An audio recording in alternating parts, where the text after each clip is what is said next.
Hi everyone, my name is Shahbaz Ali. Welcome back to my channel Tata steel vocation training. Hope आप लोग अच्छे होंगे. तो friends, इस वीडियो में आपको बताने वाला हूँ एरे का एमसीक्यू. मोस्ट इम्पॉर्टेंट एरे का एमसीक्यू मैं बताऊंगा ताकि आपका एमसीक्यू करते करते आप एरे के बारे में सब कुछ जान सको. राइट, ये डेटा स्ट्रक्चर में आता है. एरे एमसीक्यू में बताऊंगा जो टाटा स्टील CSIT के लिए प्रिपरेशन जो मैं कराता हूँ. इससे पहले पार्ट 1 बना चुका हूँ. ठीक है, एल्गोरिदम एंड डेटा स्ट्रक्चर का एमसीक्यू. अगर आप नहीं देखो, डिस्क्रिप्शन में लिंक है, वहाँ के आप देख लो. ये पार्ट 2 है. और भी वीडियोस आने के लिए कल आ जाएंगे. और भी पाने के लिए इस चैनल को सब्सक्राइब कर लेना and please press the bell icon. चलिए स्टार्ट करते हैं from the first question without wasting our time. देखिए, पहला क्वेश्चन ये पूछा है कि which of these best describes of an array. आपको बताना है कि एरे का डेफिनेशन क्या होता है, बेस्ट डिस्क्राइब क्या होता है. राइट, तो ऑप्शन आपको दिखते होंगे. राइट, अगर आपको पता है तो प्लीज़ अपना ऑप्शन चूज कर लो, नहीं पता है तो मैं बता देता हूँ. डायरेक्टली मैं आंसर ही बताऊंगा क्योंकि ऑप्शन को रीड करने में बहुत ज़्यादा टाइम वेस्ट होता है आपका भी. राइट, तो फर्स्ट का जो आंसर है ऑप्शन नंबर बी है. ठीक है, अब बी में क्या बोलता है कि container of objects of similar types. Yes, array क्या होता है? एरे वो एलिमेंट को कंटेन करता है जहां पर ही सिमिलर डेटा टाइप्स होते हैं. ठीक है, सिमिलर डेटा टाइप्स या तो इंटीजर होंगे या तो फ्लोट होंगे. ठीक है, या तो कैरेक्टर होंगे. तो ये कहेंगे सिमिलर डेटा टाइप्स को ही स्टोर करेगा. ऐसा नहीं है कि इंटीजर के साथ आप कैर को स्टोर कर लोगे एरे में, ऐसा नहीं होता. या तो वो कैर को स्टोर करेगा या फिर इंट को स्टोर करेगा, तो उसको हम बोलते हैं सिमिलर टाइप्स. ठीक है, कुछ एक्सप्लेनेशन है जैसे array contains elements only of the same type. ये आपको याद रखना पड़ेगा, सेम टाइप का ही डेटा टाइप को कंटेन करता है ये. Second question, how do you initialize an array in C. Yes, array को सी लैंग्वेज में लिखने का तरीका क्या है? कैसे आप इनिशियलाइज करते हो, क्या मतलब तरीका होता है एरे को लिखने के लिए? तो ऑप्शन आपको दिखते होंगे. ठीक है, इसमें आपको ब्रैकेट की ज़रूरत है. आपको याद रखना पड़ेगा कि ब्रैकेट कौन सा लगता है, और आपको याद रखना पड़ेगा कि एरे का नेम भी यूज़ होता है और इसमें कितने एलिमेंट्स को कंटेन करेंगे तो कितना हम लोग इक्वल टू लिखेंगे. ठीक है, ये 3 चीज़ आपको याद रखना है. ठीक है, ब्रैकेट कौन सा यूज़ करेंगे. तो सेकंड का जो ऑप्शन है वो ऑप्शन नंबर सी है. सी इज़ द राइट आंसर. अब देखिए फ्रेंड्स, यहाँ पर सी में क्या दिया हुआ है वो इंपॉर्टेंट है आपको. ठीक है, ये तो मेरा करेक्ट आंसर है सी नंबर. अब सी में क्या है वो आप ध्यान देखिए. मेरा इंट दिया हुआ है, मतलब इंटेजर टाइप है, कोई डेटा टाइप है, इंटेजर टाइप है. ठीक है, और ये ए डबल आर का मतलब एरे का नाम होता है. आप कुछ भी यहाँ दे सकते हो, ऐसा नहीं कि ए डबल आर ही लिखोगे. जो सी के बारे में पढ़ा होगा डेफिनेटली उसको पता होगा, तो आप कुछ भी नाम ले सकते हो. लेकिन बहुत सारे बच्चे क्या होते हैं, थोड़ा सा डिस्टर्ब हो जाते हैं. कोई नया नया सीखता है तो या हम ये बॉक्स में लिखेंगे या फिर ये स्क्वायर बॉक्स में लिखेंगे, तो डिस्टर्बेंस हो जाता है. ये छोटे छोटे डिस्टर्बेंस आते हैं फ्रेंड्स, क्योंकि वो ध्यान से नहीं पढ़ पाते, तो हम लोग को डिस्टर्बेंस हो जाता है किसी को कि या तो स्क्वायर ब्रैकेट में होगा या फिर ये जो राउंड ब्रैकेट है इसमें होता है. तो आपको ये ध्यान रखना पड़ेगा, ये जो होता है ना वो इसको बोलते हैं हम लोग स्क्वायर ब्रैकेट. तो इसी स्क्वायर ब्रैकेट के अंदर मेरा एलिमेंट्स आएगा कि कितना एलिमेंट्स आपको लेना है. जैसे कि यहाँ पे 3 है तो हम 3 ले लिए. ठीक है, ये पार्ट नहीं है, इतना आप याद रखना. ठीक है, उसके बाद इक्वल टू देंगे तो कर्ली ब्रैकेट होगा, इतना याद रखना. इसको हम लोग बोलते हैं कर्ली ब्रैकेट. ठीक, कर्ली ब्रैकेट का जितना आप एलिमेंट आप यहाँ दोगे उतने एलिमेंट्स आप यहाँ पर ही लिख सकोगे. ठीक है, वो नोटेड होता है. तो option number C is the right answer to initialise an array in C. ठीक है, इतना ही आपको याद रखना है. अब एक्सप्लेनेशन में क्या दिया है कि this is the syntax to initialise an array in C. यही सिंटैक्स से हम लोग कोई भी एरे को इनिशियलाइज कर सकते हैं. ठीक है, I hope you understood. Third question पे आते हैं कि हाउ डू यू ये इनिशिएट है friends, how do you initiate an array in Java. Yes, अभी मैं आपको बताया था कि एक एरे को हम लोग सी में कैसे इनिशिएट कर सकते हैं. ठीक है, अब यहाँ पर आपको बताना है कि भाई आपको बताना है कि जावा में एरे को कैसे इनिशिएट कर सकते हैं, क्या तरीका होता है लिखने का. तो थर्ड का ऑप्शन आपको डिफरेंट दिखते होंगे. ए में क्या है, बी में क्या है, सी में क्या है, डी में क्या है. इसका जो करेक्ट ऑप्शन है वो ऑप्शन नंबर सी है. ठीक है, अब सी में क्या है वो मैं आपको बता देता हूँ कि क्या इसमें लिखना है आपको एरे में. देखिए, सबसे पहले जावा में लिखने के लिए जो हमारा डेटा टाइप होता है वो इंटीजर, वो तो सेम होगा. कोई भी एरे का नाम होगा वो आप दे दीजिए. यहाँ पे जो ब्रैकेट होगा वो मेरा स्क्वायर ही ब्रैकेट होगा, इतना आपको याद रखना है. इक्वल टू, वहाँ हम क्या करते थे, कर्ली ब्रैकेट देकर 1 2 3 लिखते थे, 3 एलिमेंट्स है तो. लेकिन यहाँ पे क्या करना है, आपको यहाँ पे लिखना है न्यू इंट. ठीक है, और कितने एलिमेंट्स है वो आपको यहाँ पर ही फिर स्क्वायर ब्रैकेट में देके लिखना है. ठीक है, ये तरीका होता है फ्रेंड्स जावा में एरे को इनिशिएट करना, लिखना. ठीक है, एक्सप्लेनेशन ने क्या दिया है कि नोट दैट इंट, ये डिक्लेरेशन जहां पर ही वेयर इज इंट ए मतलब एरे का नाम is equal to int is so initiate an array. इस तरीका को हम लोग जावा में इनिशिएट करते हैं एरे में, ठीक है। तो आपको याद रखना है फ्रेंड्स कि कौन सा ब्रैकेट हम लोग यूज करते हैं, वो चीज इंपॉर्टेंट है, क्योंकि ऐसे तो क्वेश्चन आ जाते हैं जहां पे आपको डिस्टर्बेंस हो जाती है, ठीक है। फोर्थ क्वेश्चन पे आते हैं, which of the following is the correct way to declare a multi dimensional array in Java. Yes, Java में हम लोग मल्टी डायमेंशनल एरे को कैसे डिक्लेयर कर सकते हैं, कैसे हम लोग लिख सकते हैं, ठीक है। डिक्लेरेशन क्या होगा मेरा मल्टी डायमेंशनल एरे का। अब आपको मल्टी डायमेंशनल का मतलब समझना पड़ेगा, जहां पर हम लोग 2 डायमेंशन से ज्यादा दे सकते हैं, ठीक है। अभी क्या था, मेरा सिंगल डायमेंशन था, इस तरीके से मल्टी डायमेंशनल कैसे हम लोग डिक्लेयर कर सकते हैं। तो आपको इतना याद रखना पड़ेगा, ऑप्शन में आपको बहुत सारे दिखते होंगे, ए में, बी में, सी में, डी में, लेकिन इसका जो करेक्ट ऑप्शन मैं आपको बता दूं, ऑप्शन नंबर सी है, इज द करेक्ट ऑप्शन, ठीक है। अब सी में क्या है वो आप गौर फरमाइए। अब यहाँ पे देखने क्या है कि इंट सभी में है, मतलब इंटीजर टाइप है, ये करेक्ट है। अब दूसरा क्या है कि आपको मल्टी डायमेंशनल शो करना है, तो ए तो कभी नहीं होगा, क्योंकि यहाँ पर क्या है, सिंगल डायमेंशन है, एक ही बॉक्स है, ठीक है। बी में आप देखो, बी में क्या है कि ये डायमेंशन के अंदर अंदर डायमेंशन है, तो ये भी नहीं होगा, ये भी रॉन्ग है। डी में अगर आप देखो तो पहला सेम बी का जस्ट अपोजिट कर दिया है डी में, उसको यहां करके रिवर्स करके, ठीक है, बॉक्स को आगे रख के। लेकिन सी इज द करेक्ट, क्यों? क्योंकि वो मल्टी डायमेंशनल, मतलब एक यहाँ पर ही स्क्वायर ब्रैकेट होगा, दूसरा मेरा यहाँ पर स्क्वायर ब्रैकेट होगा। लेकिन आपको यहाँ पर ये भी गौर फरमाना है कि एरे का नाम आगे भी आ सकता है और एरे का नाम पीछे भी आ सकता है। मतलब यहाँ तो आप यहाँ पर एरे का नाम दे सकते हो बॉक्स के बाद, या फिर आप एरे के आगे भी नाम दे सकते हो बॉक्स से पहले, वो मैं आपको यहाँ पे दिखा देता हूँ।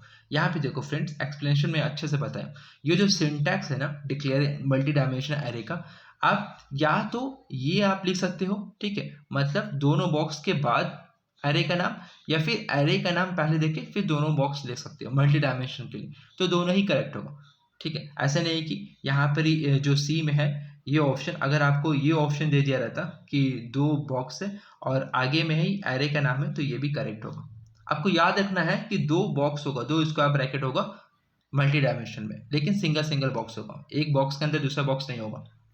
चलिए फिफ्थ क्वेश्चन पे आते हैं, what are the advantages of array. आपको बताना है कि एडवांटेज क्या है एरे का। ऑप्शन में आप देख सकते हैं कि ऑप्शन नंबर ए में, option number B, option number C, option number D, तो इसका जो करेक्ट ऑप्शन है ऑप्शन नंबर डी है। इसका क्या एडवांटेज होता है फ्रेंड्स एरे यूज करने का, कि ये इजियर होता है स्टोर करने का elements of same data type. Yes, ये क्या करता है, एरे स्टोर करता है सेम डेटा टाइप को स्टोर करने में बहुत आसानी से। अगर आपके पास इंटीजर है बहुत सारे, तो आप इंटीजर को स्टोर कर सकते हो। अगर आपके पास कैरेक्टर टाइप डेटा टाइप है, तो कैर को आप स्टोर कर सकते हो। तो सेम डेटा टाइप को ये स्टोर कर लेता है बहुत आसानी से, यही इसका एडवांटेज है, ठीक है। यहाँ पे कुछ एक्सप्लेनेशन है, array store elements of the same data type, ये आपको पता चल गया, and present in continuous memory location, ये भी आपको पता चल गया। ये इसका जो मेमोरी लोकेशन होता है ना, वो कॉन्टिन्यूस होता है, मतलब 0 से ही स्टार्ट होता है, 0 1 2 3 4 ऐसे करके जाता है, ठीक है। इतना आपको याद रखना। अगर 5 एलिमेंट्स है एरे में, तो स्टार्ट कहाँ से होगा, 0 1 2 3 4, ये आपको पता रहे, ठीक है। सिक्स्थ क्वेश्चन पे आते हैं, assuming int is of 4 bytes, what is the size of int array 15th? Array का साइज दिया हुआ है, आपको यहाँ पर याद रखना पड़ेगा फ्रेंड्स कि इंट का जो साइज है आपको यहाँ पर एज्यूम करके दिया है, इंट का जो साइज है एक इंट का वो 4 बाइट्स का है। तो आपको साइज बताना है, इस एरे का साइज बताना है जो इंटीजर टाइप है, ठीक है, इंट है, जिसका साइज कितना है एरे 15, ठीक है। तो आपको कुछ नहीं करना है, बस आपको देखना है बॉक्स में कितना नंबर दिया है, 15 दिया है, तो जस्ट आप 15 को 4 से इंटू कर देना, क्योंकि एक इंट का जो वैल्यू है वो 4 बाइट्स है, यहाँ पे 15 इंट है, तो 15 इंटू 4 कितना आ जाएगा, 60 आंसर आएगा। बस आपको इतना ही करना है, ठीक है। लेकिन आपको तरीका पता होना चाहिए किस तरीके से हम लोग करेंगे। ऐसा नहीं कि यहाँ पर 4 बाइट्स है आप यहाँ पर डिवाइड कर दो, या फिर कुछ और को, या फिर कोई ऐसे करते 14 से इंटू करते, उनको समझ नहीं आता। तो जितने ही यहाँ पर एलिमेंट्स आपको दिखेंगे 15, तो डायरेक्टली 15 को 4 से इंटू कर देना, जो मेरा करेक्ट ऑप्शन है डी, 60 आंसर, ठीक है। यहाँ पे देखो एक्सप्लेनेशन दिया है कि 15 int elements and each int is 4 bytes, तो हम लोग को वही चीज बताया है कि 15 इंटू 4 मतलब 60 बाइट्स। आपको एक चीज़ और मैं बता देता हूँ इस क्वेश्चन में, आपको हेल्प करेगा। देखिए फ्रेंड्स, आपको याद रखना पड़ेगा कि किस डेटा टाइप का कितना लेंथ होता है, मीन्स कितना साइज होता है, आपको पता होना चाहिए। जैसे कि कैरेक्टर, अगर हम कैर की बात करें, अगर यहीं पर ही कैर दे दिया रहता तो आपको पता नहीं रहता, राइट। तो कैर का आपको याद रखना पड़ेगा, कैर इज इक्वल टू 1 बाइट होता है, ठीक है। कैर का 1 बाइट होता है। और शॉर्ट अगर दिया रहेगा, अगर शॉर्ट दिया रहेगा तो शॉर्ट का 2 बाइट होता है, ठीक है। इतना याद रखना, शॉर्ट का 2 बाइट होता है। और 4 बाइट किसका किसका होता है, मैं आपको लिख दूं ताकि आपको याद रहे। 4 बाइट किसका किसका होता है, 4 बाइट होता है इंट का, ठीक है। और लॉन्ग का, ये डेसिमल में आता है, लॉन्ग का या फिर फ्लोट का, अगर आपको पता है फ्लोट का भी क्या होता है, 4 बाइट ही होता है, ठीक है। फ्लोट का ये सब का क्या होता है, 4 बाइट होता है, ठीक है। लेकिन अगर डबल जहां लिखेगा, डबल डबल तो डबल का हमेशा फ्लोट का डबल होता है, मतलब 8 बाइट्स होता है, ठीक है। तो ये क्वेश्चन में आपको काफ़ी नॉलेज मिल गया कि किस डेटा टाइप का कितना साइज होता है, वो आपको याद रखना पड़ेगा, ठीक है। 6th क्वेश्चन हो गया। 7th क्वेश्चन पे आते हैं। In general the index of the first element in an array is, आपको बताना है कि जनरल वाइज में जो इंडेक्स होता है एरे का पहला एलिमेंट का, वो कितना होता है, वो क्या होता है। तो आपको ये चीज़ अच्छे से समझ आता होगा कि भाई जो एरे है, एरे का जो पहला एलिमेंट होता है वो 0 से ही स्टार्ट होता है, तो ऑप्शन नंबर ए इसका आंसर 0 है, ठीक है। 8 क्वेश्चन पे आते हैं। हाँ, यहाँ कुछ एक्सप्लेनेशन है कि क्या है, general array indexing start from 0, दस the index of the first element is an array is 0। हाँ, एरे जो स्टार्ट होता है, जो इंडेक्स नंबर होता है वो 0 से ही स्टार्ट होता है, इतना आपको याद रखना पड़ेगा। जैसे कि अगर मैं आपको बताऊं, अगर एरे का साइज 5 है तो स्टार्ट कहाँ से होगा, एरे 0 से होगा, 1 होगा, 2 होगा, 3 होगा और 4 होगा, ठीक है। आप 1 से स्टार्ट मत कर देना, ठीक है। 0 1 2 3 4 ये आपका इंडेक्स नंबर होगा एरे का। 8 question.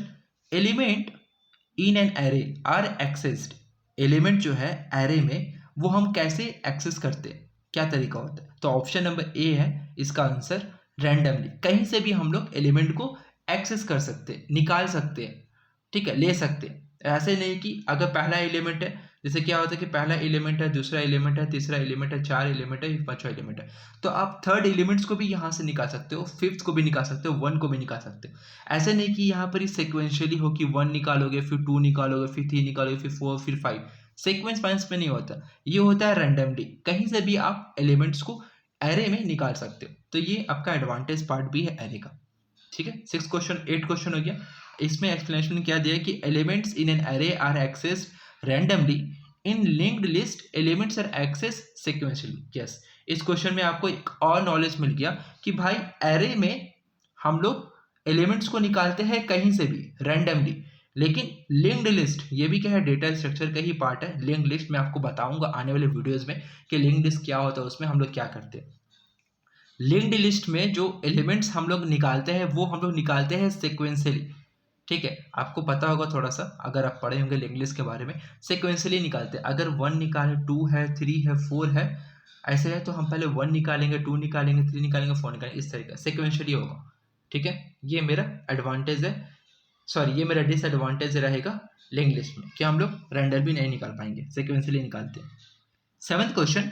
When does the array index out of bound exception occur, ठीक है। इसका जो ऑप्शन आपको दिखते होंगे, option A compile time, B run time, C not an error, D not an exception at all. तो ऑप्शन नंबर बी जो है run time is the correct option question number 7 का, कि हम लोग एरे का जो इंडेक्स है आउट ऑफ बाउंड एक्सेप्शन कब अकर होता है, तो रन टाइम में अकर होता है। तो इसका जो एक्सप्लेनेशन है वो आप देख लीजिए। Array index out of bound exception is a run time exception and the compilation is a error free, ठीक है, ये आपको पता होना चाहिए। 8 क्वेश्चन देखते हैं। Which of the following concept make extensive use of array, आपको बताना है यहाँ पर कौन सा कॉन्सेप्ट बनाता है एरे को ज़्यादा यूज करने के लिए, ठीक है। तो ऑप्शन नंबर आपको देखते हैं, ऑप्शन नंबर डी जो है वो ऑप्शन राइट है, स्पाशियल लोकेलिटी, ठीक है। तो ये ऑप्शन राइट है। अब यहाँ पर ही आप आंसर देख लीजिए, एक्सप्लेनेशन कुछ ज़्यादा ही लंबा मैं आपको अच्छे से बता दूंगा। यहाँ पे क्या है ये देखिए, जब कभी भी whenever a particular memory location is referred to, it is likely that the location nearby are also referred. मतलब कोई लोकेशन अगर दिया है तो उसका जो आसपास का लोकेशन है वो भी आपको रिफर हो सकता है। Arrays are stored as contiguous block in memory. So if you want to access array elements, spatial locality make it is access quickly. मतलब आमने सामने का जो लोकेशन वो भी आपको यहाँ पे मिल जाता है, क्योंकि एरे का जो एलिमेंट्स है कोई मेमोरी में स्टोर होता है, कॉन्टिन्यूस ब्लॉक में ही स्टोर होता है। ऐसा नहीं कि 1 में हो रहा फिर 5 में हो रहा फिर 5 में 3 में हो रहा, ऐसा नहीं है। हम लोग कॉन्टिन्यूस ब्लॉक में स्टोर करते हैं एलिमेंट्स को, ठीक है। आपको शायद पता होगा एरे का, यहाँ पे मैं आपको बता देता हूँ। ये तो यार सब्सक्राइब है, सब्सक्राइब हटाओ छोड़ो, ये आ गया कोई इशू नहीं, ये इसको छोड़ो। अभी आप देखो कि ये मेरा बॉक्स है, ठीक है। बॉक्स में 1 2 3 4, मतलब यहाँ पर मान लेते 1 है 2 है 3 है 4 है 5 है। तो ये एलिमेंट्स है एरे में, ठीक है। ये एलिमेंट्स है एरे का है, ठीक है, एलिमेंट्स का एरे का है। लेकिन भाई इसको जो एड्रेस होता है ना, इसका एड्रेस, हर बॉक्स का एड्रेस होता है, ठीक है। तो जो फर्स्ट एलिमेंट का जो एड्रेस होगा वो 0 से स्टार्ट होता है, ठीक है। 0 1 2, ये मैं ऊपर लिख देता हूँ 3, ये 4, ठीक है। तो अगर कोई एलिमेंट्स को निकालना हो, मान लेते सेकेंड एलिमेंट्स को निकालना मीन्स 2 को निकालना, तो एड्रेस से ही हम लोग निकालते हैं एलिमेंट्स को। तो एड्रेस को ही बोलते हैं हम लोग लोकेलिटी, ठीक है। उसका कहाँ पर ही क्या लोकेलिटी है उस एलिमेंट का। तो 2 को निकालना पड़ेगा, तो हमको एड्रेस से ही हम लोग कोई एलिमेंट्स को निकाल सकेंगे, एड्रेस की मदद से। समझ गए, एरे में ये काम होता है। अंडरस्टूड। तो ये शॉर्ट वीडियो में बना कर दिया हूँ ताकि आपका एक मेमोरी अच्छा हो जाए एरे के रिगार्डिंग, कि एरे में क्या क्या होता है, ठीक है। एमसीक्यू भी कर लो आप और एरे के बारे में भी समझ आ जाएगा आपको। तो अगर आप न्यू है चैनल पे तो चैनल को सब्सक्राइब कर लेना and press the bell icon. अगर आपको नए वीडियोस अपडेट चाहिए, कल नोटिफिकेशन आपको आ जाएगा, कल भी एक वीडियो डाल दूंगा मैं। तो आपका प्रैक्टिस होते रहे। अगर आप कुछ चाहते हो कि वीडियोस में या फिर और कुछ वीडियोस बना सकूं आप लोगों के लिए जो हेल्पफुल रहे आपके लिए, तो प्लीज़ कमेंट करना ताकि मैं उस चीज़ के लिए रिव्यू कर सकूं। और यह चैनल को सब्सक्राइब कर लेना ताकि इससे मुझे मोटिवेशन मिलता है कि हाँ आप लोग वीडियोस देख रहे हो, सब्सक्राइब करो मीन्स आप पढ़ाई कर रहे हो, राइट। एंड अपने दोस्तों के साथ ज़रूर शेयर करना। और एग्ज़ाम का प्रिपरेशन वो मैं कराऊंगा ही आपको अच्छे से, डोंट वरी अबाउट दैट। चलिए मिलते हैं कल एक नए वीडियोस के साथ, एक नए विचार के साथ। Thank you friends, have a nice day.